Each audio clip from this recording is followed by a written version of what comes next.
भज गौरांग भज गौरांग भज गौरांग नाम मेरे भज गौरांग भज गौरांग भज गौरांग नाम मेरे भज गौरांग भज गौरांग भज गौरांग नाम मेरे भज गौरांग भज गौरांग भज गौरांग नाम मेरे भज गौरांग भज गौरांग भज गौरांग नाम मेरे निताई गौर हरि बोल निताई गौर हरि बोल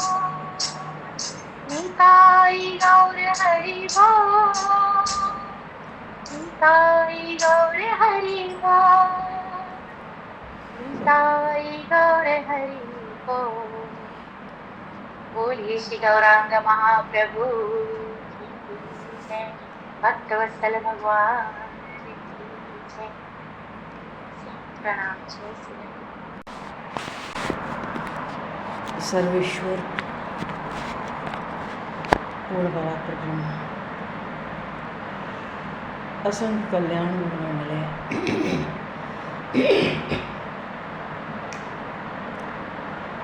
भक्तवांश कलत्रु शरणागत वत्सल भक्तवत्सल दीनबंधु दया सिंधु भगवान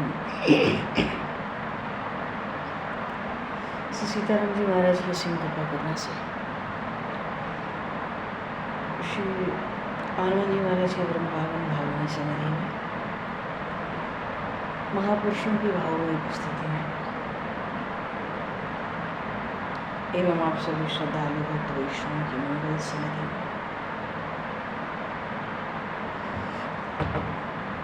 मानव जीवन का सर्वोत्कृष्ट फल भगवत गुणगान भगवत स्मरण का आनंद हम सभी भगवान श्री कृष्ण चैतन्य प्रभु की दिव्य लीलाओं के माध्यम से प्राप्त करने जा रहे हैं।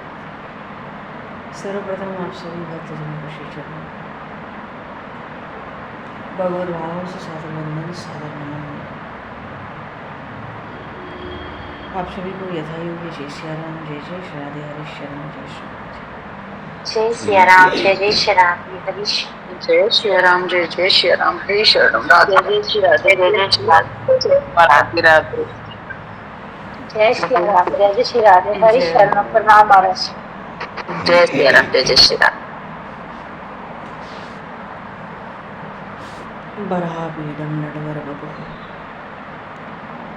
कर्णियों कर्णकारम विभ्रतवासिन कनक कपुसम वैजयंतीं च मालां रंध्रान् वेणोर्धर सुधया पूरेण गोपवृन्दैः वन्दारण्यं सुभद्रमनं प्राविशति गीतकीर्तिः।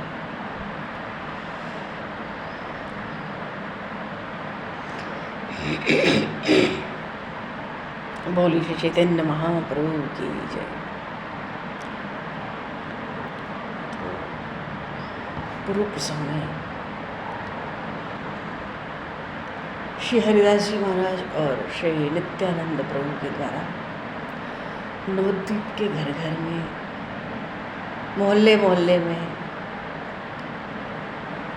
हर द्वार पर लगभग श्री भगवान नाम का वितरण किया जा रहा है। और जहाँ वितरण की संभावना कम है, मानो कोई नास्तिक हो जटिल हो, तो वो भगवान नाम क्यों लेगा। तो वहाँ पर भगवान नाम की ये दोनों महापुरुष भिक्षा कर रहे हैं। लोग अन्न जल लेकर आते हैं भिक्षा में, ये कहते हैं नहीं नहीं हमें ये भिक्षा नहीं चाहिए, हमें तो भगवान नाम की भिक्षा चाहिए। और फिर ये दोनों मधुर स्वर में कीर्तन सुनाते हैं और कहते हैं बस यही तुम गाओ, यही तुम कहो, यही नाम ले लो, एक बार हमारी भिक्षा हो जाएगी। और नवद्वीप में प्रायः इस भगवन नाम संकीर्तन का जो प्रचार हो रहा था बृहद रूप से, उसका प्रभाव जगह जगह दिखता है। बाजारों में गंगा स्नान के समय जहाँ देखो वहीं पे लोग भगवन नाम कीर्तन गुनगुना रहे हैं। और महाप्रभु श्री कृष्ण चैतन्य का यश दिनों दिन बढ़ता जा रहा है, क्योंकि ये दोनों महापुरुष अवधूत नित्यानंद और हरिदास ठाकुर इन्हीं के तो परिकर हैं। सबको पता है यही हरि सिंह कीर्तन श्रीवास पंडित के घर किवाड़ बंद करके हुआ करता था। अब तो घर घर द्वार द्वार पर इसको बांटा जा रहा है। कितने तो पीछे इनके सैकड़ों चलते हैं उस हरिनाम की ध्वनि करते हुए।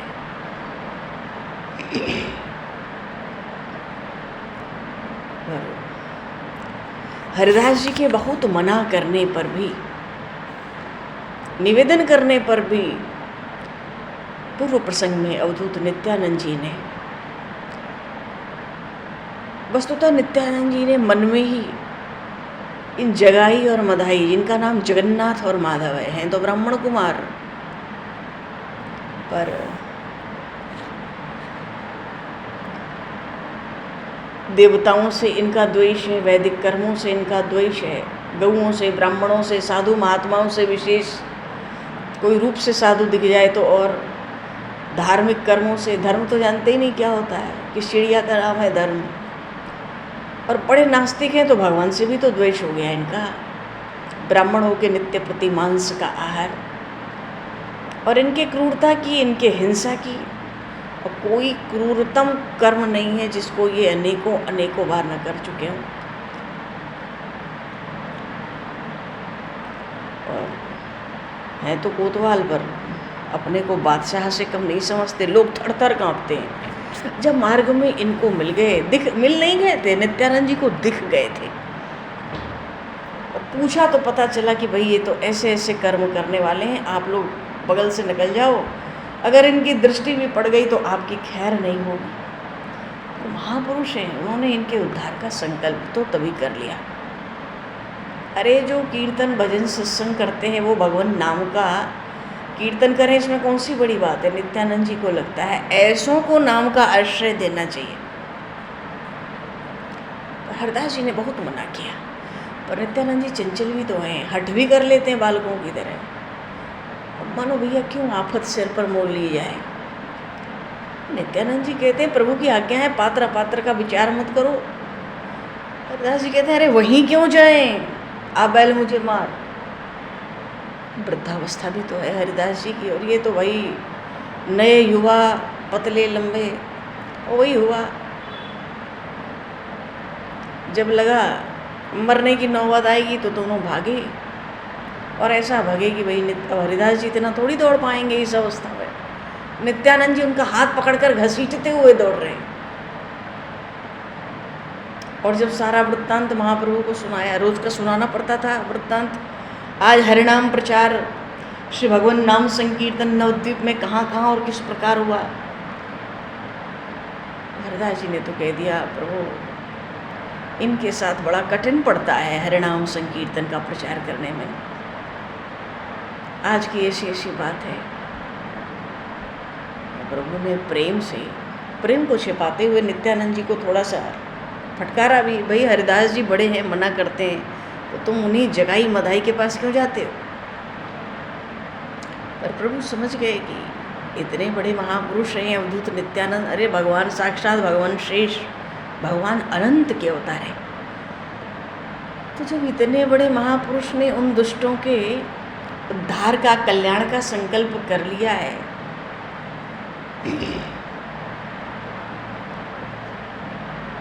तो उनके उद्धार में अब कितना समय बचेगा।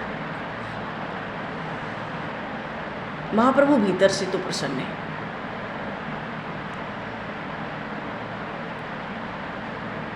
भीतर से महाप्रभु प्रसन्न है। महाप्रभु तो कहते हैं वो परम भागवत हैं जगाई मधाई। लोग कहते हैं अरे महाराज ये मत कहो, वो तो ब्राह्मण कुल के कंटक हैं, अत्यंत क्रूर हैं, राक्षस हैं। वो सारे नगर में उनके आतंक का छाया है। लोगों ने खूब क्रूरता सुनाई जगाई मधाई की महाप्रभु को। महाप्रभु हंसते हुए कहते हैं वो कितने दिनों तक क्रूरता कर सकेंगे? क्यों? नित्यानंद जी का उन्हें दर्शन हो गया एक तो, और फिर इनके मन में उनके उद्धार का विचार आ चुका है। अब वो कितने दिन पापी बन के रह पाएंगे? और फिर ऐसे महापुरुष जिसको भक्त बनाना चाहें, वो किसको भक्त नहीं बना सकते, वो कितना ही बड़ा पापी क्यों ना हो। तो मानो प्रभु ने भी स्वीकार किया इनका उद्धार होना चाहिए।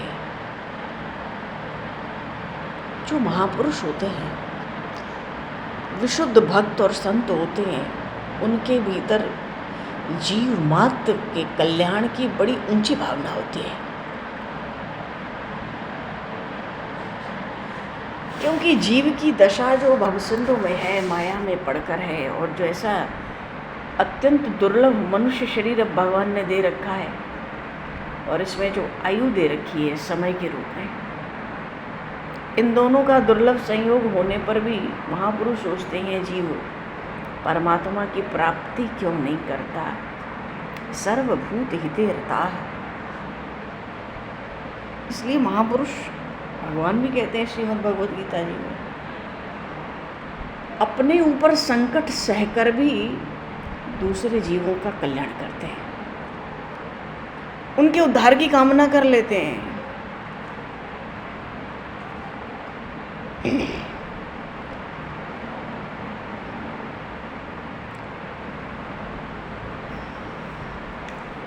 तो जगाई और मदाई के उद्धार का प्रसंग है। साधुनाम दर्शनम पुण्यम तीर्थभूता ही साधव कालेन फलते तीर्थम सद्य साधु समागमा। साधुओं का, महात्माओं का जो शरीर है वो तो तीर्थ स्वरूप है, उनके दर्शन से ही बड़ा भारी पुण्य होता है। पर साधुओं में और तीर्थों में एक बड़ा भारी अंतर है। तीर्थों में जाने का फल कुछ काल बाद मिलता है, कुछ समय बाद, पर साधुओं के समागम का फल तो तत्काल ही मिल जाता है।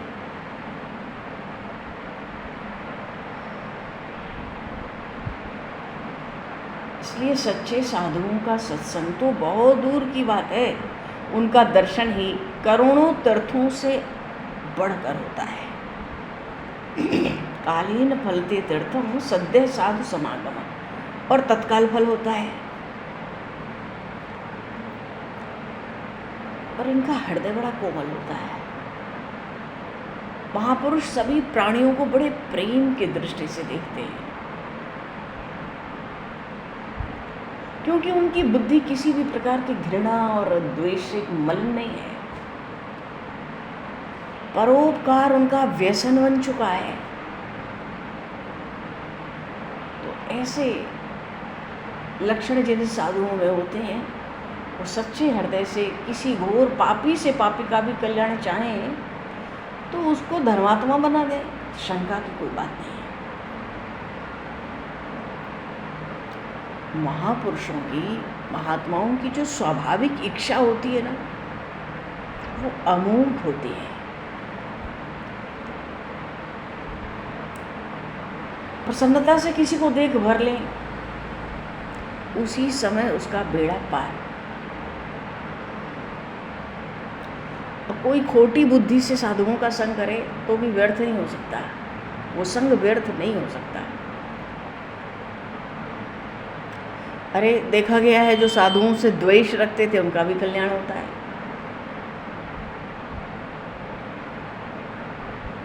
अच्छा, इतने घोर पापी हैं दोनों भाई, जगाई मधाई, जगन्नाथ और माधव। इनके ऊपर नित्यानंद जी की कृपा हो गई, दृष्टि पड़ते ही हो गई। इन दोनों का उद्धार हो, इस बात की चिंता हो गई हृदय में। तो अब इन दोनों के पापों के अंत होने का समय आ गया। जिस दिन इन दोनों भाइयों को अवधूत नित्यानंद और महात्मा हरिदास जी के दर्शन हुए,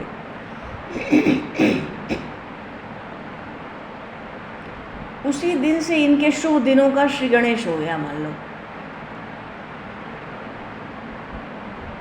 संयोग की बात है, उन्होंने उसी मोहल्ले में अब डेरा डाला है जहाँ श्री महाप्रभु का घर था। और जहाँ यहाँ ये डेरा डाल दें वहाँ तो सब थर थर काँपते थे, कोई निकलता ही नहीं था बाहर। और कोई भी दुष्कृत करने से ये पीछे नहीं थे, सब लोग मोहल्ले में डर गए थे। एक दूसरे से सब कहने लगे, ये जो कीर्तन करने वाले हैं ना, इन पर बड़ी आपत्ति आ गई अब तो, क्योंकि ये दोनों राक्षस भाई हैं, जरूर कीर्तन करने वालों से छेड़ाखानी करेंगे। कोई कोई तो कीर्तन के विरोधी थे, अच्छी नींद नहीं होती उनको रात को दिन को ठीक से, तो कहते हैं अच्छा तो है, अजी अच्छा है, ये कीर्तन करने वाले रात भर सोने नहीं देते, इतना कोलाहल करते हैं, नींद भी नहीं आती, अच्छा है, अब हम लोग सुख से सो सकेंगे। कोई कोई अनुमान से कहते भाई संभव है अपने आप ही कीर्तन करने वाले कीर्तन बंद कर दें, और नहीं बंद करेंगे तो अपने किए का मजा चखेंगे। मानो जितने कीर्तन विरोधी हैं अपने अपने तरह से तर्क वितर्क कर रहे हैं। अच्छा, महाप्रभु चैतन्य प्रभु का घर गंगा जी के पास था। बोलिए श्री गंगा मैया की जय। और जिस घाट पर प्रभु स्नान करने जाते उसी के रास्ते में इन दोनों क्रूर कर्म करने वाले भाइयों का डेरा पड़ा था। अब इनके डर के कारण गंगा स्नान के लिए कोई अकेला तो जाता ही नहीं था। इनका घर जो था बिल्कुल गंगा जी के किनारे पर, इनको तो ये सब चीज़ों से मतलब नहीं था। अच्छा, अब कोई जाता गंगा स्नान को तो 10-20 आदमी मिलकर एक साथ घाट पर स्नान करते, और शाम के बाद तो कोई घर से बाहर निकलता ही नहीं।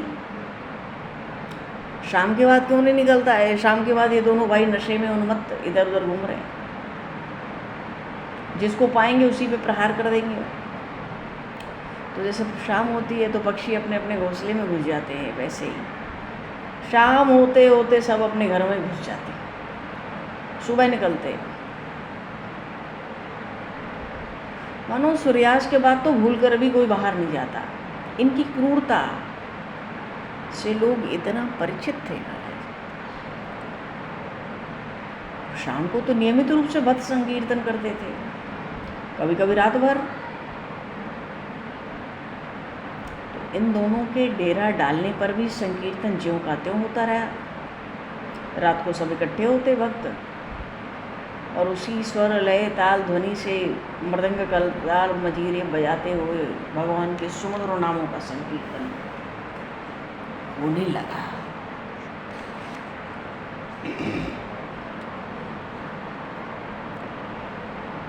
अच्छा, संकीर्तन की जो तीनों ताप को हरण करने वाली, अनंत पापों का संहार करने वाली जो मधुर ध्वनि है,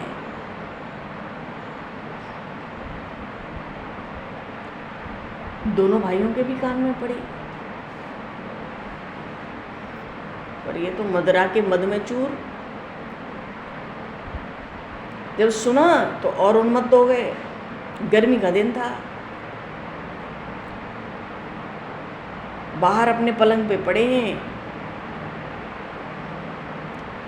कीर्तन के का जो जगत पावनकारी रस है, अमृत रूप रस, उसका पान कर रहे हैं। तो कैसे कर रहे हैं? तो बड़े क्रूर हैं। कभी कभी तो बेसुध होकर हुंकार मार रहे हैं, कभी कभी पड़े पड़े ही आहा आहा कहने लगते हैं।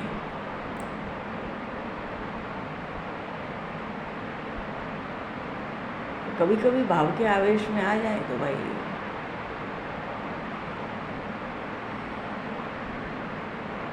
कीर्तन के श्रवण मात्र से ही ऐसा मधुर संकीर्तन था। उठकर नृत्य करते कभी कभी बीच में, एक दो बार इधर उधर घूमे फिर पड़ गए। देखो, संकीर्तन की महिमा को बिना जाने, केवल उसके सुनने से ही कुछ कुछ इनको सुध जाती रह रही है। एक दिन दूर से कीर्तन की ध्वनि सुनकर इनके हृदय की जो कठोरता थी वो बहुत कुछ जाती रही। अरे भला जिस हृदय में कान के द्वारा भगवान नाम का प्रवेश हो चुका है, वहाँ कठोरता कैसे रह सकती है? तो संकीर्तन श्रवण करते करते ही दोनों भाई सो गए। वस्तुतः ये इतनी मदरा पी चुके होते थे, उन्मत्त, इनको ज़्यादा सुध रहती नहीं थी।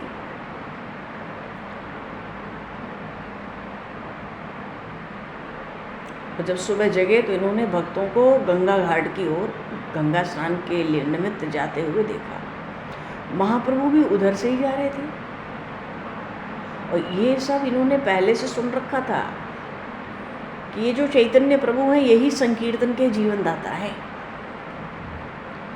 जैसे ही चैतन्य प्रभु को उन्होंने देखा, बड़ी गर्व से प्रसन्नता के साथ कहा, निमाई पंडित, रात में तो बड़ा सुंदर गा रहे थे,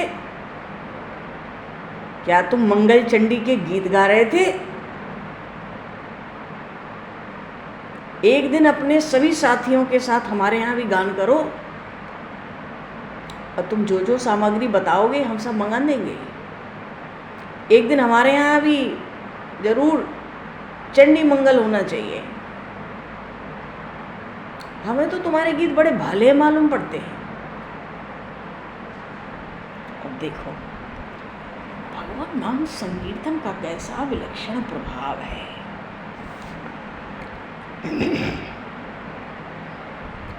वे दोनों पापी बड़े क्रूर कर्म करने वाले महाप्रभु को अपने यहाँ गाने के लिए प्रार्थना कर रहे हैं, पर प्रभु ने इनकी बातों का कोई उत्तर नहीं दिया, उपेक्षा करके आगे चले गए।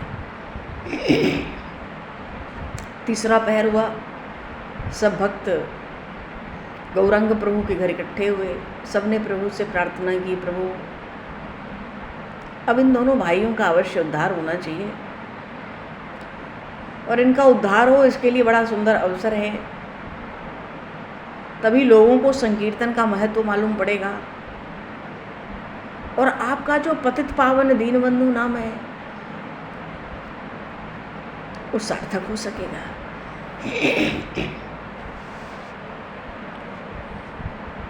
गौरांग प्रभु ने कहा मुस्कुराते हुए, अरे जिनके उद्धार के लिए आप सब लोग इतने चिंतित हैं, जिनके मंगल की कामना के लिए आप सभी के हृदय में इतनी अधिक इच्छा है,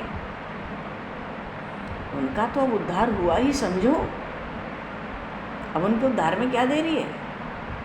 और फिर जिन्हें अवधूत नित्यानंद के दर्शन प्राप्त हो चुके हैं वो पापी रह ही कैसे सकते हैं?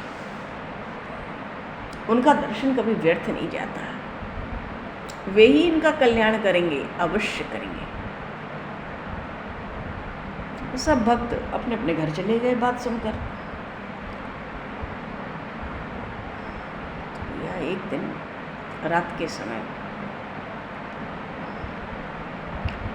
नित्यानंद जी महाप्रभु के घर की ओर आ रहे थे।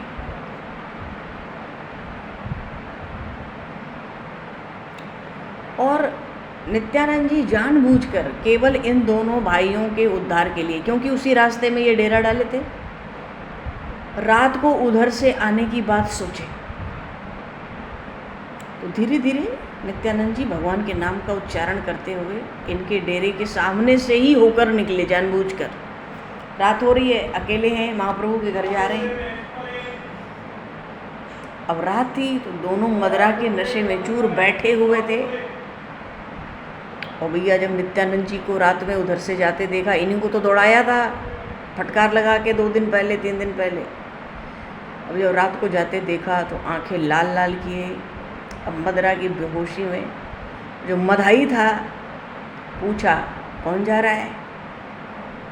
भला वो क्यों उत्तर देते, चुप ही रहे। उसने डांट कर जोर से कहा, अरे कौन जा रहा है, बोलता क्यों नहीं तू? नित्यानंद जी बिल्कुल निर्भय कहते हैं, क्यों, हम हैं, क्या कहते हो, बोलो। मदाई ने कहा, तू कौन है, अपना नाम बता, इस रात में कहाँ जा रहा है तू? नित्यानंद जी ने बड़ी सरलता से थोड़ा सहजता से, सरलता से कहा, हम तो प्रभु के यहाँ संकीर्तन करने जा रहे हैं, हमारा नाम है अवधूत। अवधूत नाम सुना तो ये तो साधु संत अवधूत सन्यासी सुन के ही चढ़ जाते। ओ मदाई बहुत चढ़ गया। उसने कहा, अवधूत, अवधूत बड़ा विचित्र नाम है तेरा, अवधूत तो नाम नहीं होता। क्यों रे बदमाश, तू मुझसे दिल लगी करता है, अवधूत नाम बताता है। तो पास में पड़ा हुआ था एक घड़े का टुकड़ा। गुस्से में आके, नशे में उस मदाई ने घड़े के उस टुकड़े को उठा के नित्यानंद जी के सिर पे बड़े जोर से मारा, और वो खपड़ा इतनी जोर से लगा निताई के, सिर पे लगते ही उसके टुकड़े टुकड़े हो गए, और उसका एक टुकड़ा नित्यानंद जी के माथे में ही गड़ गया। अब जब गड़ गया तो माथे से रक्त की धार बहने लगी। अब तो माथे से रक्त की धार थी तो सारा शरीर ही रक्त से लथपथ हो गया। जो कुछ एक आध वस्त्र होता है लंगोट के रूप में, वो भी रक्त से सड़ा हुआ मालूम पड़ता है। फिर भी नित्यानंद जी को उस पर क्रोध नहीं आया। आनंद के साथ नृत्य करते हुए उसके सामने भगवान नाम का गान करने लगे,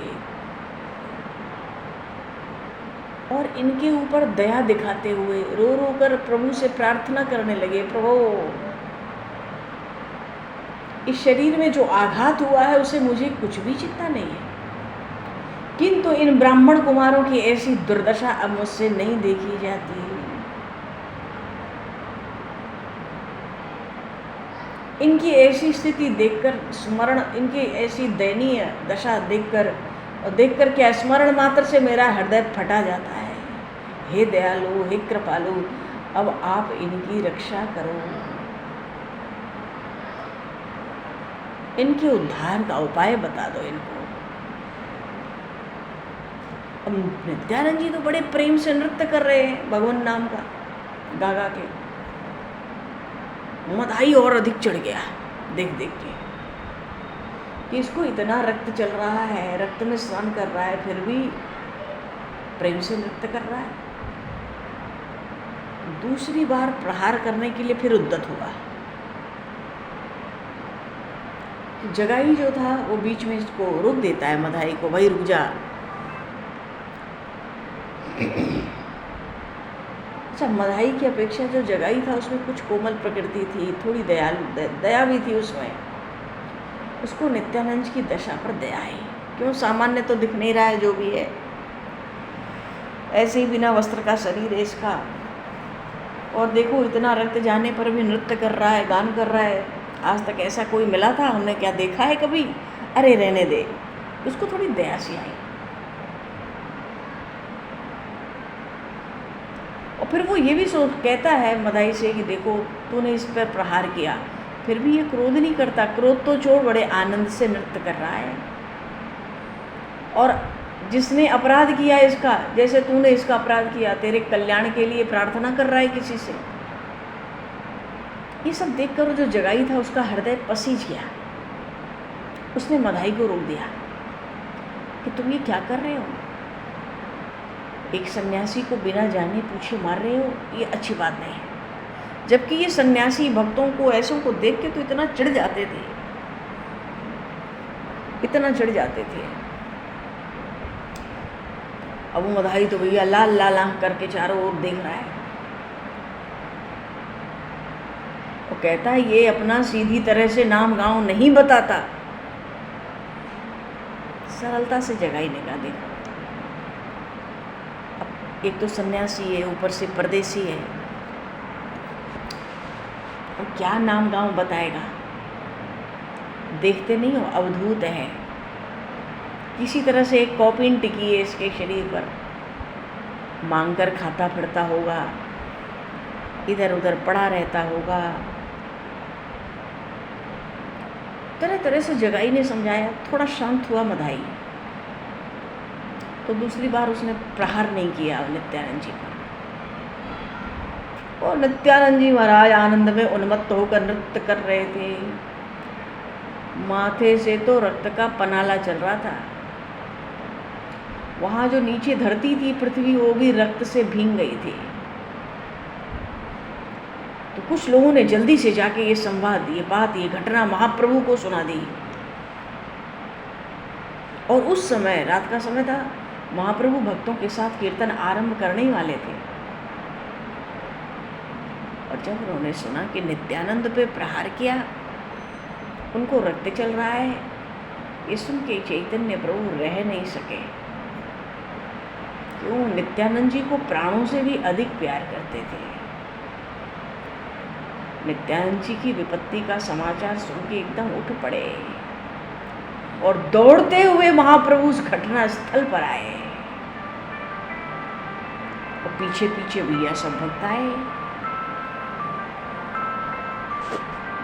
पीछे पीछे सब भक्त आए।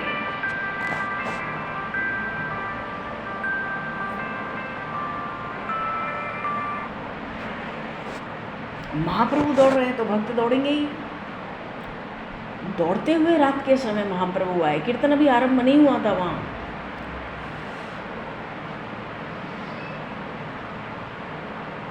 तो किसी भक्त के तो गले में ढोल ही लटकी रह गई, किसी के कमर में मृदंग बंधा हुआ है, कोई पखावज लिए है, कोई दोनों हाथों में करताल, बहुतों के हाथों में मजीरे। और जब प्रभु आए, गौरांग प्रभु, उन्होंने देखा नित्यानंद जी आनंद से, प्रेम से उन्मत्त होकर नृत्य कर रहे हैं और उनके मस्तक से रक्त की धार बह रही है। क्यों? एक टुकड़ा गड़ा हुआ था भीतर, वो थोड़ा भीतर चला गया था, तो रक्त की धार रुकती नहीं। और नित्यानंद जी का संपूर्ण शरीर रक्त से स्नान किया हुआ, क्योंकि नृत्य भी कर रहे हैं। जहाँ नहीं पहुँचना था रक्त, वहाँ भी इधर उधर पहुँच गया। शरीर से रक्त की बूंदें टप टप टप नीचे टपक रही थी। पूरी पृथ्वी रक्त के कारण लाल हो गई थी। और ऐसी स्थिति में भी भगवान के सुमधुर नामों का संकीर्तन कर रहे हैं। नित्यानंद जी के रक्त के प्रवाह को देखकर आज गौरांग प्रभु का जो खून था ना, उबलने लगा। उस समय वे अपनी सब प्रतिज्ञा भूल गए। महाप्रभु ने आकाश की ओर देखकर बड़ी जोर से हुंकार की, और हुंकार मारते हुए महाप्रभु आकाश की ओर देख के कहते हैं, चक्र चक्र चक्र चक्र। ऐसे कहने लगे मानो इन दोनों पापियों के संहार के निमित्त सुदर्शन चक्र का आह्वान कर रहे हैं। और जब हुंकार सुने नित्यानंद जी ने और महाप्रभु को इतने क्रोध में देखा, बड़ी विनय से कहते हैं, प्रभु अपनी प्रतिज्ञा का स्मरण कीजिए। इन पापियों के प्रति जो आपके हृदय में क्रोध उत्पन्न आया है, उसको दूर कर दीजिए, उस क्रोध को। अरे जब आप ही पापियों के ऊपर दया न करके क्रोध करेंगे तो इनका उद्धार कैसे होगा नाथ? आप तो सब पापों का संहार करने वाले हैं। आपका नाम तो पतित पावन है, आप तो दीनानाथ हैं। फिर इनके बराबर दीनहीन पतित आपको उद्धार करने के लिए कहाँ मिलेंगे? अब प्रभु ये पापी आपकी कृपा के पात्र हैं। हे गौर प्रभु, आपकी दया के ये अधिकारी हैं, इनके ऊपर अनुग्रह होना चाहिए। आपके जगत में वंदनीय चरण कमलों को इनके मस्तक पर रखकर आप इनका उद्धार कर दीजिए।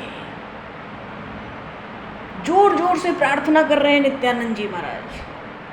क्यों? देख रहे हैं प्रभु अपने स्वरूप में आ रहे हैं। अगर सुदर्शन चक्र आ गया तो अनर्थ हो जाएगा, भक्तों में कितना भय व्याप्त हो जाएगा नवद्वीप में किसी तरह। क्यों? क्योंकि ये तो स्वयं ही भगवान शेष के अवतार हैं। बोले श्री नित्यानंद प्रभु की जय।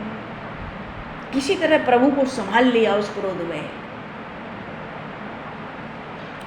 और निरंतर प्रार्थना करते रहे, किसी तरह प्रभु का क्रोध शांत हो ही नहीं रहा। आज प्रभु को तो आज क्रोध में देखकर सब भक्त आश्चर्य में पड़ गए हैं, भय से प्रभु की ओर देख रहे हैं। भक्तों को ऐसा मालूम पड़ता है आज संसार में महाप्रलय हो जाएगा, प्रभु के क्रोध से सारा संसार आज भस्म होने जाएगा। प्रभु की ऐसी दशा देखकर क्रोध में कुछ भक्त तो भैया अपने आप को रोक नहीं सके। मुरारी गुप्त जैसे बड़े बड़े जो वीर भक्त हैं, क्योंकि मुरारी गुप्त को कहा था महाप्रभु ने एक दिन, आप तो साक्षात हनुमान जी हो, अपने स्वरूप का स्मरण करो। मुरारी गुप्त तो अपने वीर भक्त हैं, उन महावीर के आवेश में आके उन दोनों जो पापी भाई हैं उनका संहार करने के लिए स्वयं उद्यत हो गए। मैं ही मार डालता हूँ पहले इनको, मानो उनको अपने हनुमान जी के स्वरूप का स्मरण हो गया। अब तो भक्तों के हृदय में और भारी खलबली मच गई, ये सब क्या हो रहा है? ये मुरारी गुप्ता हनुमान जी जैसी हुंकार कैसे लगा रहे हैं? ये कौन सी दहाड़ मच गई? ये आज यहाँ क्या हो रहा है? अब भैया भक्तों को इतना उत्तेजित देख के जगाई मदाई के जितने सेवक थे डर गए, थर थर कांपने लगे। हजारों लोग वहां इकट्ठे हो गए, सारे नगर में ही कोलाहल मच गया। और नित्यानंद जी, वो जो मुरारी गुप्त हनुमान जी की तरह उत्तेजित हो गए, महावीर की तरह, वो नित्यानंद जी भक्तों के पैरों में गिर गिर के सबको शांत होने के लिए कह रहे हैं और प्रभु से बार बार शांत होने की प्रार्थना कर रहे हैं। और वो दोनों भाई डरे हुए बिल्कुल चुपचाप खड़े हैं, कुछ सोच थोड़ा ही रहा है अब क्या करना है। पर इतने में ही उन दोनों भाइयों को मालूम पड़ा, मानो आकाश में से सुदर्शन चक्र उनके संहार के लिए नीचे उतर रहा है। बोलिए श्री भक्तवत्सल भगवान की, श्री चैतन्य महाप्रभु की, श्री नित्यानंद प्रभु की, श्री राम राजा सरकार की जय, श्री राधे वल्लभ श्री चंद्र भगवान की जय। देखो जी, ये इतने पापी और इतने क्रूर, इतने हिंसक रहे हैं कि आवाज़ तो ये ऐसे ही थर थर कांपते रहे, वही बढ़िया है सुदर्शन चक्र को देखकर। इतना तो इनके संग होना ही चाहिए। अब आगे का प्रसंग समय को दृष्टिगत करते हुए आगे बोलिए श्री गौरी शंकर भगवान की, श्री हनुमान जी महाराज की, सब संतन की जय, सब भक्तन की जय, सब गुरुदेव भगवान की जय। इनका तो आज एक दिन कम से कम इतना भयभीत होना बहुत आवश्यक है। बड़े अत्याचार किए हैं इन्होंने वस्तुतः, इनके पाप की चर्चा तो क्या करना है, कल ही हम लोग स्मरण कर चुके हैं। इनकी क्रूरता का समय को दृष्टिगत करते हुए भगवान अब आज यहीं पर वाणी को विराम। वाक्य पुष्पांजलि प्रभु के श्री चरणों में सादर समर्पित,